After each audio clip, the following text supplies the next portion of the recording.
क्या आपको पता है ऋग्वेद में भारत का नक्शा कैसा बताया गया है? क्या आपको पता है कि दुनिया की सबसे कीमती धातु सोना कहाँ और कैसे बनता है? और क्या आप जानते हैं कि कलयुग के अंत के बाद पृथ्वी का क्या होगा? आइए जानते हैं इस वीडियो में होश उड़ा देने वाले बहुत सारे अमेजिंग फैक्ट, पर उससे पहले आप हमारे चैनल को सब्सक्राइब जरूर कर ले। नंबर 1, प्यार करने वालों को कई तरह की परीक्षाओं से गुजरना पड़ता है। कई बार तो कपल खुद ही अपने प्यार का इम्तिहान लेने की कोशिश करते हैं। ऐसे ही कपल्स के लिए चीन ने एक अद्भुत निर्माण किया है। चीन में बनाया गया है लेडर ऑफ लव, यानी प्यार की सीढ़ियां।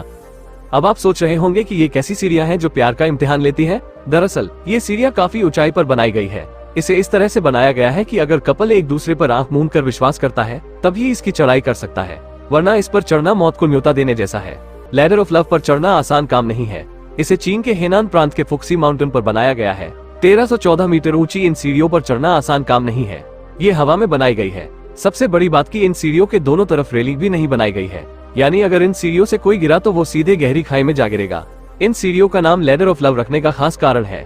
दरअसल इन सीढ़ियों पर चढ़ना इस बात को प्रमाणित करता है कि आप अपने पार्टनर पर आंख बंद कर विश्वास कर सकते हैं। अगर आप में विश्वास है तभी आप इसकी चढ़ाई कर सकते हैं, वरना इन सीढ़ियों पर साथी के साथ चढ़ना नामुमकिन है। कई लोगों को तो मात्र वीडियो देखने के बाद ही चक्कर आने लगा। ऐसे में जरा इस पर चढ़ने वालों की स्थिति का अंदाजा लगा लीजिए। नंबर 2, दुनिया की सबसे आकर्षक और कीमती धातु सोना हमें खदानों से मिलता है। हम इंसान उसे बना नहीं सकते, हम केवल उसे शुद्ध कर सकते हैं। इसे अन्य खनिजों में मिले मिश्रण से छांट कर निकाल सकते हैं, पर उसे बना नहीं सकते हैं।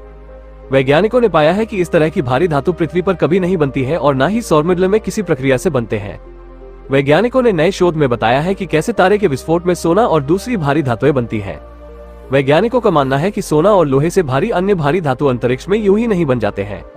ये तब बनते हैं जब दो न्यूट्रॉन तारे टकराते हैं। बहुत ही ज्यादा घने और मृत तारों का टकराव अंतरिक्ष के ताने बाने में कंपन पैदा करता है, जिन्हें गुरुत्व तरंगे कहते हैं। इससे अति उच्च ऊर्जा वाले गामा रे प्रस्फोट होता है और साथ ही बहुत ही चमकीला प्रकाश पैदा होता है। Max Planck institute for the gravitational physics और पोट्सडेम यूनिवर्सिटी के शोधकर्ताओं की टीम ने 2017 में अवलोकित किए किलोनोवा विस्फोट का उन्नत सॉफ्टवेयर का उपयोग कर अध्ययन किया। अपने बनाए मॉडल में उन्होंने अन्य रेडियो और एक्स रे अवलोकनों को भी शामिल किया। यह मॉडल ब्रह्मांड में लोहे से भारी धातुओं की बनने की एकमात्र पहचानी गई प्रक्रिया को समझने में मददगार है। जब भारी तारा मरता है तो नाभिकीय फ्यूजन की प्रक्रिया रुक जाती है। इससे बहुत ही घना न्यूट्रॉन संपन्न तारा बन जाता है। जब ऐसे तारे एक दूसरे से टकराते हैं, इनके न्यूट्रॉन अंतरिक्ष में निकलते हैं और अन्य परमाणुओं से मिलकर बहुत ही अधिक भारी तत्व बना देते हैं, जो अस्थिर होकर धीरे धीरे विखंडित होते रहते हैं। इस प्रक्रिया में अंततः सोने जैसी धातु बनती है। वैज्ञानिकों का कहना है कि उनकी यह नई पद्धति चरम घनत्व में पदार्थ के गुणों का विश्लेषण करने में मदद करेगा। इससे वे ब्रह्मांड के विस्तार को भी समझने में मदद मिलेगी।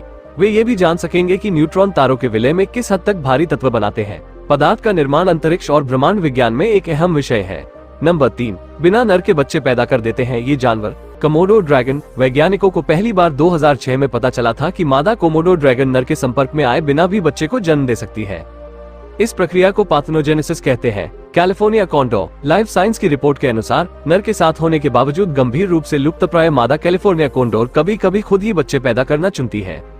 शार्क। अमेरिकी राज्य नेब्रास्का के ओमाहा स्थित एक चिड़ियाघर के स्टाफ उस वक्त हैरान रह गए जब मादा बोनेटेड शार्क ने नर के संपर्क में आए बिना ही बच्चों को जन्म दिया था। स्टिक इंसेक्ट्स टिमेमा जीनस से ताल्लुक रखने वाले इस कीट की 4 प्रजातियों की 8 लाख आबादी देखी गई है। इनमें से 2 प्रजाति कभी कभी यौन प्रजनन का सहारा लेती है। टार्डिग्रेड्स एक जलीय जीव है जो दिखने में गोल मटोल भालू जैसा लगता है। ये जानवर यौन और अलैंगिक दोनों ही तरीकों से प्रजनन कर सकता है। नंबर 4, कलयुग के बाद पृथ्वी का क्या होगा? आइए जानते हैं। सतयुग, द्वापर युग और त्रेता युग के बाद कलयुग का समय होता है। कलयुग का अंत होने में अभी लाखों वर्ष का समय है। कलयुग के अंत होने तक मनुष्य का शरीर घटकर बौना हो जाएगा। कहा जाता है कि कलयुग के अंत में पाप चरम सीमा पर होगा।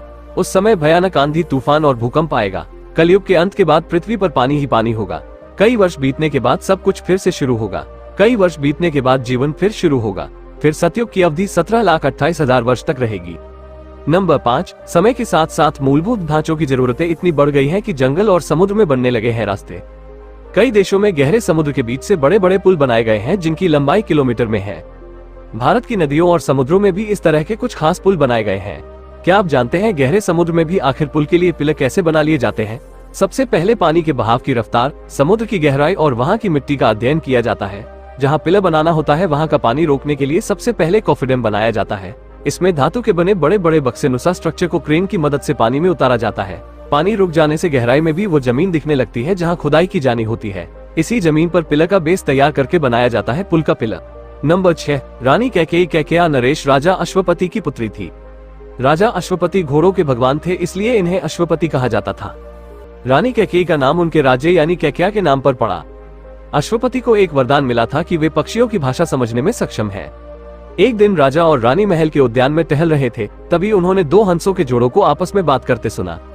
उनकी बातों से राजा बहुत ही खुश हुए और दिल से हंस पड़े, जिससे उनकी पत्नी की जिज्ञासा बढ़ने लगी। राजा अश्वपति को जीवन को खोने के बारे में पता चल गया था और वे इसका खुलासा उनके सामने नहीं कर सकते थे। उनकी पत्नी राजा की खुशी का कारण जानने के लिए आतुर थी। जब राजा को ये पता चला कि उनकी पत्नी को उनके जीवन और भलाई की कोई परवाह नहीं है, तो उन्होंने उनको अपने घर से बाहर कर दिया। फिर कैकेयी की देखभाल उनकी दासी मंत्रा ने की। नंबर 7, यह ऐसी प्रजाति है जिसमें मादा की जगह नर जानवर बच्चा पैदा करता है। दुनिया में जानवरों की विभिन्न प्रजातियां पाई जाती हैं। इनमें से एक है समुद्र में पाया जाने वाला सी हॉर्स, जो एक मछली है। इसका सिर घोड़े जैसी आकृति का होता है, इसलिए इसे सी हॉर्स कहते हैं। सी हॉर्स एक बार में 2000 बच्चों को जन्म देता है। दुनिया भर में इसकी करीब 3 दर्जन प्रजातियां हैं। इनकी औसत आयु 5 वर्ष व लंबाई 15 से 35 सेंटीमीटर होती है। सी हॉर्स नर की थैली में मादा अपने अंडे डालती है, जो 10 से 180 दिन में बच्चे को जन्म देता है। सी हॉर्स का बड़ी तादाद में शिकार किया जाता है। इससे गंभीर बीमारियों के इलाज के लिए दवाएं तैयार की जाती हैं। नंबर 8, क्या आपने बचपन में मार्बल्स यानी कंचे खेले हैं? 90 के दशक में पैदा हुए लोग कंचों को देखकर आज भी खुश हो जाते हैं। ऐसा इसलिए क्योंकि इन कंचों के साथ ही तो ज्यादातर का बचपन बीता होता है। इससे अलग अलग तरह के खेल खेलना और हमेशा सोचना कि आखिर इसके अंदर ये सुंदर सा डिजाइन है क्या, कम ही लोग जानते हैं कि ये कंचे आखिर बनाए कैसे जाते हैं। इस वीडियो में फैक्ट्री के मजदूरों को कांच के टुकड़ों को इकट्ठा कर पहले आग की भट्टी में झोंकते देखा गया। इसके बाद जब ये टुकड़े पिघल जाते हैं तो इन्हें मशीनों में डालकर गोल आकार दिया जाता है। आखिर में इनकी कटिंग कर इन्हें एक जगह जमा कर लिया जाता है। नंबर 9, वेदों में भारत का गौरवमयी इतिहास है। भारत की चर्चा पहले वेद ऋग्वेद में भी है। ऋग्वेद के चतुर्थ खंड दशम मंडल में भारत की सीमाओं की विस्तार से चर्चा है। भारत को जम्बूद्वीप का एक हिस्सा बताया गया है। इसकी सीमाएं उत्तर में हिमालय से लेकर दक्षिण में अरब सागर तक बताई गई है। वैदिक प्रसंगों के मुताबिक कभी ईरान से लेकर अफगानिस्तान तक भारत भूमि का हिस्सा था। आज के नक्शे के हिसाब से पूरा मध्य एशिया भारत का हिस्सा था। भारत का एक नाम आर्यावर्त भी कहा जाता है, जबकि आर्यावर्त भारत का एक छोटा हिस्सा भर था। इस हिस्से में आर्य रहते थे। ऋग्वेद में एक मंत्र आता है जिसमें भारत भूमि की सीमाओं के विस्तार के बारे में बताया गया है। यह मंत्र जम्बूद्वीपे भारतवर्षे भरतखंडे आर्यावर्ते अमुक राज्यांतर्गत अमुक नगरे है। आज भी घरों में किसी भी तरह का अनुष्ठान होता है तो पुरोहित इस मंत्र के संकल्प के साथ पूजन शुरू कराते हैं। नंबर 10, अगर भारत ना होता तो दुनिया को कितना नुकसान होता? आइए जानते हैं। अगर भारत ना होता तो दुनिया योग से अनजान रहती। आज के समय में पूरी दुनिया में योग का बोलबाला है। अगर भारत नहीं होता तो दुनिया को जीरो के बारे में पता नहीं चलता। आर्यभट्ट ने अगर जीरो का आविष्कार नहीं किया होता तो हम 1 से 9 तक की गिनती ही जान पाते। भारत में ही प्लास्टिक सर्जरी की खोज हुई, जिसका इस्तेमाल लोगों की जान बचाने के लिए भी होता है। हमारे भारत में ही माइंड गेम चेस यानी शतरंज की शुरुआत हुई थी। अगर भारत नहीं होता तो दुनिया के किसी भी कपड़े में आपको बटन नहीं दिखता। बटन का सबसे पहले इस्तेमाल मोहनजोदारो में किया गया था। भारत अगर नहीं होता तो दुनिया को चटपटे खाने के वंचित रहना पड़ता। भारत को लैंड ऑफ स्पाइसेस भी कहा जाता है। अगर भारत में होता तो दुनिया जानवरों जैसी होती, क्योंकि दुनिया को सभ्यता भारत ने ही सिखलाई है। प्लीज सब्सक्राइब जरूर करें। धन्यवाद। जय श्री राम।